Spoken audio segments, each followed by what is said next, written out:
It was a quiet recording. No big studio. No audience. No spotlight. Just Carly Simon sitting in a room, her voice softer than people remembered, but still unmistakably hers.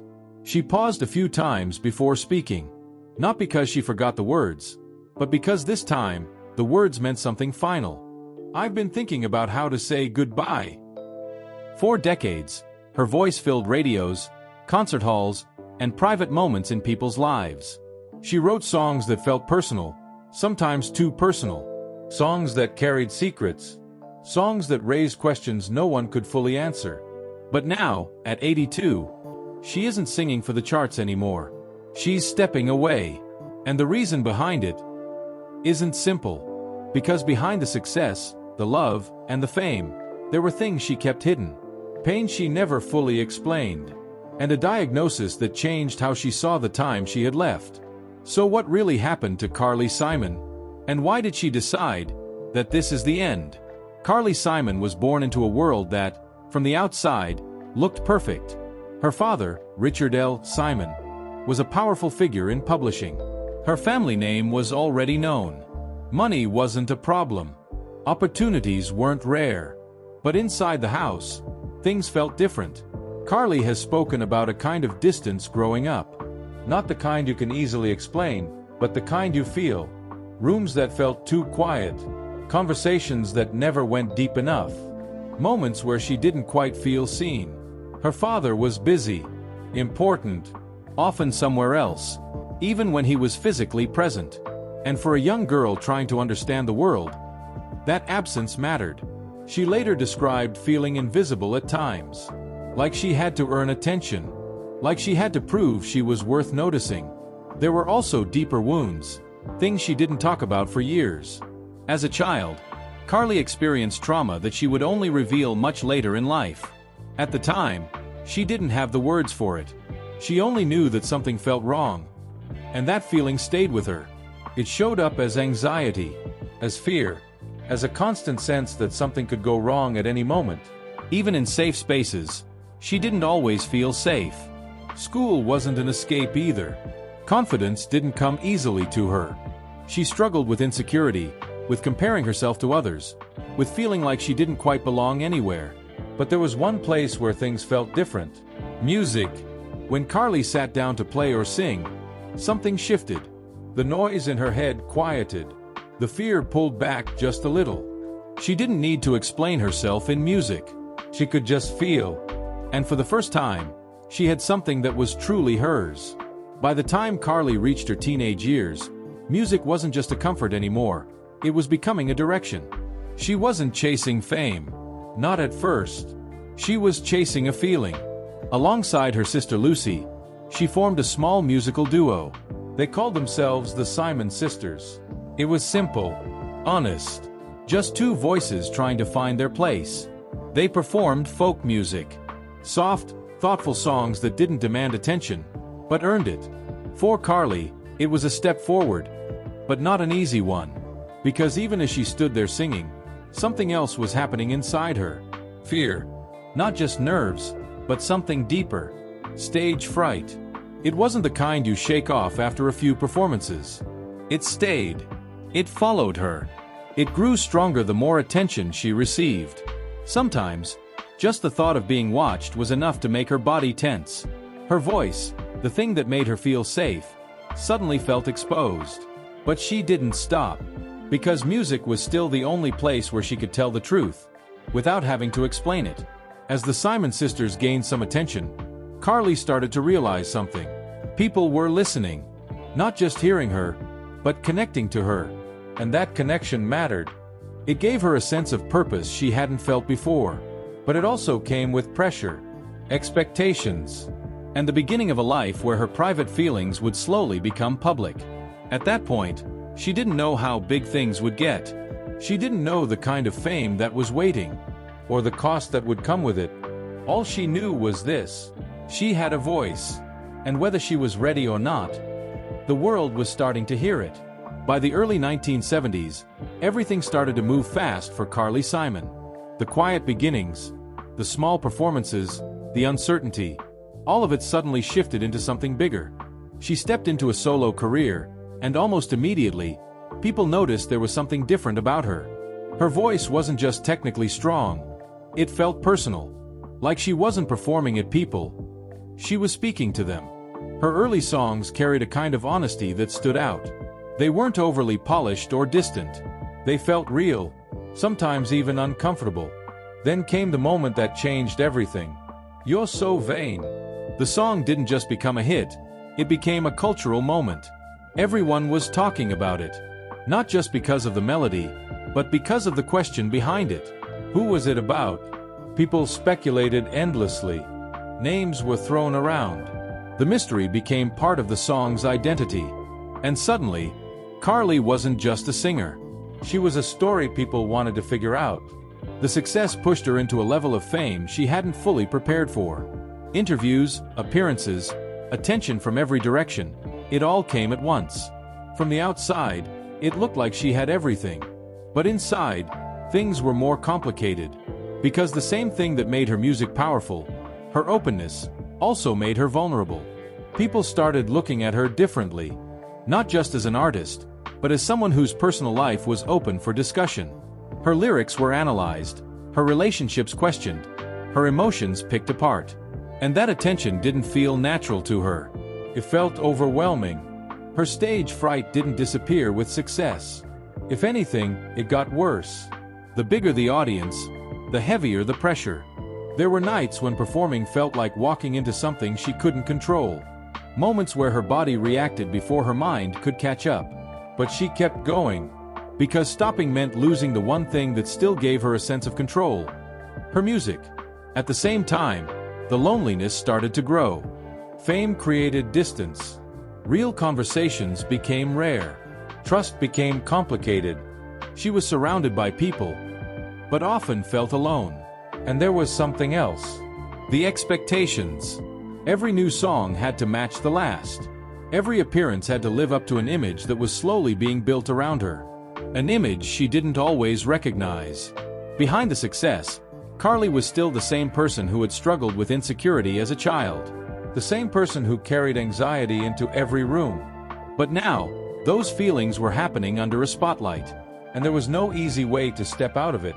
At the height of her rising fame, Carly's life took a turn that, at first, seemed like something out of a perfect story. She met James Taylor. He was already a major name in music. Calm, thoughtful, deeply respected. Their connection felt natural, almost immediate. To the public, they quickly became one of music's most admired couples. Two artists, two voices, one shared life. They got married, and for a while, it seemed like everything was falling into place. But real life doesn't stay simple for long. Both Carly and James were dealing with their own internal struggles. Fame had already taken its toll on both of them in different ways. And when two people are carrying that kind of weight, it doesn't just disappear inside a relationship. It builds. Their schedules were demanding. Time together wasn't always consistent. Touring, recording, public appearances. It created distance, even when they were trying to stay close. There were moments of connection, of course. But there were also moments of silence. Misunderstandings. Emotional gaps that slowly widened over time. Carly, who had already struggled with feeling unseen, began to feel that same distance again, this time in her marriage. It wasn't always loud or dramatic. Sometimes it was quiet, a feeling that something was missing, a sense that they weren't fully reaching each other anymore. At the same time, being part of such a high-profile relationship brought its own pressure. Everything they did was watched, every move interpreted. Private struggles didn't stay private for long, and that made it harder to work through things honestly. Because when the world is watching, it's easy to start performing. Even in your own life, there were also deeper issues. James Taylor had his own battles, including struggles with addiction. And while Carly tried to support him, it added another layer of complexity to their relationship. Love was there, but so was strain. Over time, the cracks became harder to ignore. The connection that once felt effortless started to feel fragile. And eventually, the distance became too much. Their marriage ended. For Carly, it wasn't just the end of a relationship. It was the loss of something she had believed in. something she had hoped would give her stability. Instead, it left her facing something familiar: aloneness. But this time, it came after she had already given so much of herself, both in her music and in her personal life. While the public saw success, awards, and recognition, there was another side of Carly's life that very few people truly understood: her battle with anxiety, and more specifically, stage fright. For Carly Simon, performing wasn't something that got easier with time. It got harder. Standing in front of an audience wasn't just uncomfortable, it could feel overwhelming to the point of panic. Her heart would race. Her breathing would change. Her mind would fill with thoughts that were impossible to control. And this wasn't something she could just push through every time. There were long periods where she avoided performing live altogether. Not because she didn't care about her audience, but because the experience itself became too intense. For someone whose career depended on being seen and heard, this created a difficult situation. She had the voice. She had the audience. But stepping onto a stage felt like stepping into fear. So she adapted. She focused more on recording, writing, creating music in spaces where she felt safe, places where she could control the environment. But even then, the internal struggles didn't fully go away. Anxiety has a way of showing up in different forms. In decisions, in relationships, in the way you see yourself. Carly often questioned herself, her worth, her place in the industry. Even after success, even after recognition, those doubts didn't disappear. There were moments where she considered stepping away completely, walking away from the pressure, from the expectations, from the constant feeling of being exposed. But music kept pulling her back. Because despite everything, it was still the one place where she could be honest, where she didn't have to pretend. At the same time, the industry around her was changing. New artists, new sounds, new expectations. Staying relevant required constant effort, and that added another layer of stress. Behind the scenes, Carly was managing more than people realized: emotional struggles, mental pressure, and the long-term effects of the trauma she had carried since childhood. But she didn't talk about it openly at the time.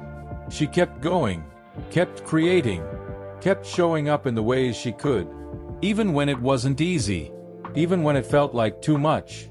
Because for her, stopping didn't feel like relief. It felt like losing a part of herself she wasn't ready to let go of. Not yet. For decades, Carly Simon carried secrets that few could have imagined. Secrets not about scandal or tabloid drama, but about deep, personal trauma from her early years.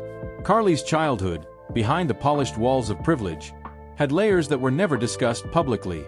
Emotional neglect, a sense of invisibility, and moments that left scars on her psyche shaped how she navigated relationships and fame later in life. These weren't stories meant for headlines. They were experiences that quietly influenced every decision she made. In interviews later in her life, she revealed that she had spent decades processing pain in private. Music became her outlet, a safe space where she could channel frustration, heartbreak, and fear into lyrics that resonated with millions. Songs like Anticipation and Never Been Gone weren't just hits. They were expressions of inner conflict she rarely spoke about. Carly's silence wasn't about shame, it was survival. Speaking openly about her trauma might have made her feel even more exposed in a world already keen on dissecting her personal life. Yet, as she grew older, she realized the weight of holding onto these secrets. They affected her mental health, her relationships, and her capacity to fully enjoy the life she had worked so hard to build. Even within her family, certain experiences weren't addressed. Conversations about feelings, vulnerability, and emotional safety were rare. Carly learned to internalize, to manage her pain quietly. This cultivated resilience, yes, but also a persistent anxiety that lingered long after childhood ended. Her willingness to confront these hidden wounds in her later years was part of what gave her perspective when she eventually decided to step away from the public eye. It wasn't just physical age or career fatigue, it was a culmination of a lifetime of emotional battles finally surfacing, demanding attention. At 82, Carly Simon faced challenges she had quietly managed for years, but this time, they couldn't be ignored. A serious medical diagnosis changed the trajectory of her life and made the decision to step back inevitable. The specifics of her condition weren't immediately shared with the public. Carly, known for her privacy, chose to manage the situation in her own way, revealing only enough to prepare fans for her eventual goodbye.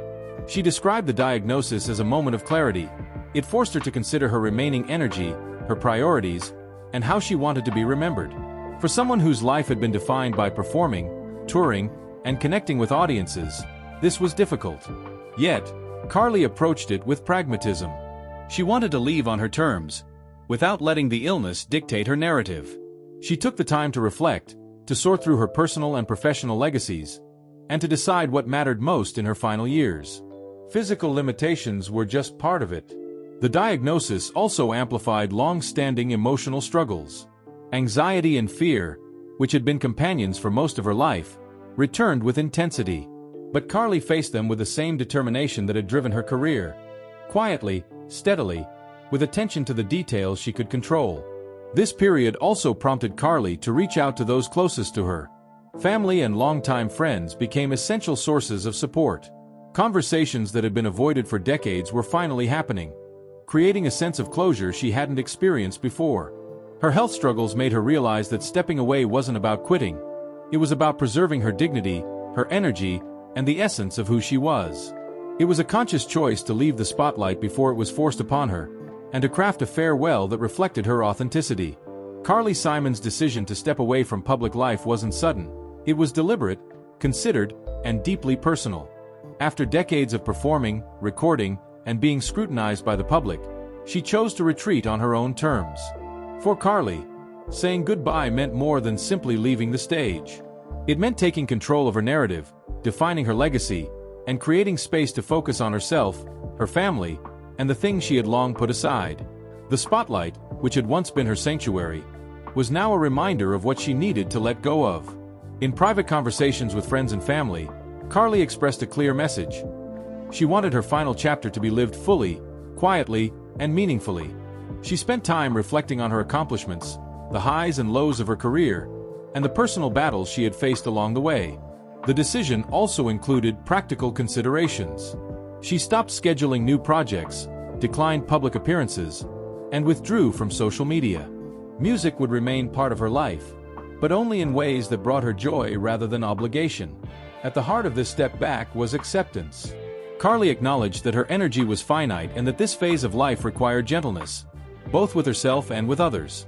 She was choosing to prioritize her well-being over public expectation. And finally, she prepared for the ultimate farewell, a recorded message to her fans, one that would convey gratitude, honesty, and closure. Every word was carefully chosen, every sentiment heartfelt. Carly wanted her audience to understand not just that she was leaving, but why, and to feel the sincerity of her goodbye without distraction. This was not a retreat in fear. It was a statement of clarity. Carly Simon, at 82, was defining her own exit, on her own terms, with the same attention to authenticity that had guided her music for decades. Carly Simon's farewell wasn't a press release or a staged announcement. It was a quiet, personal recording, a voice note sent to the world, intimate and deliberate. At 82, she sat in a small room, sunlight falling softly across her piano, and spoke directly to the people who had followed her for decades. Her tone was calm, steady, and unguarded. Not the polished radio voice people were used to hearing, but a real, human one. And the message was simple, yet profound. She was saying goodbye. "Hello, everyone. This is Carly," she began. "I've been thinking a lot about how to say this, and I want to do it honestly, from my heart." She explained that after a lifetime of music, performance, and constant public attention, she had reached a point where she needed to step back. Her health and energy were changing, she said, and she wanted to leave the stage on her own terms, not because the world demanded it. "I've been so fortunate to share my songs with you all," she continued. "Music has been my life, my therapy, my voice. And you have all been part of that journey in ways I can never fully describe. But now, it's time for me to focus on my family, my health, and the quiet moments I've long missed." Carly didn't shy away from acknowledging the struggles she'd faced, both public and private. She touched briefly on anxiety, on love and heartbreak, and on the pressures of being constantly in the spotlight. She spoke of the trauma she'd carried since childhood, and how it had shaped her as an artist and a person. "I've lived a full life," she said, "one filled with joy, pain, mistakes, and lessons. I've sung my truths, even the ones I was scared to admit. And now, I want to leave you with honesty and gratitude. Her gratitude was genuine. She thanked fans for listening to her songs, for attending shows, and for keeping her music alive across decades. She thanked collaborators, musicians, and family. And she reminded everyone that while she was stepping away, the music and the memories would remain. "I'm not disappearing completely," she reassured. "My songs are still here. You can listen to them, sing along, and carry them forward. That's the legacy I hope to leave. And I hope it brings you comfort, joy, and a little bit of me whenever you hear it." Carly ended the message with a simple, heartfelt goodbye. "Thank you for being part of my life. Thank you for letting me be part of yours. This is my one last goodbye. With all my love, Carly."